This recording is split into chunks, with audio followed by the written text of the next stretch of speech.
बघा, मीरा भाईंदर महानगरपालिकेमध्ये भारतीय जनता पक्षाची सत्ता आहे आणि मला सुद्धा आमदार म्हणून ह्या शहरातनं निवडून दिलं.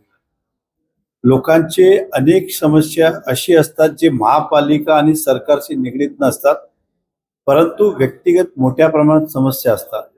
घराची भांडणं असतील, विकासाकडे पैसे फसलेले असतील, एकमेकांचे पर्सनल काही तक्रारी असतील, कोण बाजूवाला दमदे सोसायटीचे प्रश्न असतील आणि महापालिकेचे प्रश्न असतील, हे सगळं सोडवण्यासाठी त्यांना वेगळं ज्या ठिकाणी न्याय मिळत नाही ते सर्व लोक या जनता दरबारमध्ये येतात.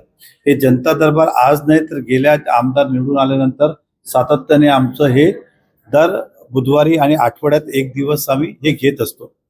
मधल्या काळात निवडणुकीच्या काळात हा गॅप आला होता, परत आम्ही ह्याला आता रुटीन मध्ये आणलंय आणि दर वीकली आम्ही हा जनता दरबार भरवतो आणि मला खात्री आहे ह्या माध्यमातून अनेक लोकांचे न्याय सुटणारे प्रश्न इमिजिएटली जागेवर सोडवले जातात. भाईंदर पूर्वचं पोस्ट ऑफिस आम्ही हमी दिला होता, महापालिकेने तो ठराव केलं. आम्ही महापालिकेला सांगितलं त्यांना जागा मिळत नाही. शेवटी ही शासकीय यंत्रणा आहे, याला महापालिकाने भाड्यावर जागा द्यावी आणि कमिशनर साहेबाला अशा प्रकारे ठराव करून दिलेला आहे. कमिशनर साहेब आता त्यांचा अधिकार आहे की त्यांना कुठे जागा शोधून द्यायची आणि मला विश्वास आहे लवकरच त्यांना जागा मिळतील.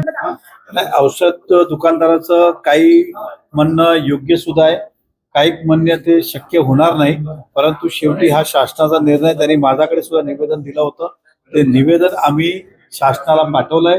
त्यांचं म्हणणं आहे की ऑनलाईन मध्ये मोठ्या प्रमाणात या औषधं विकली जातात, त्यामुळे त्यांचा धंदा तेवढा होत नाही.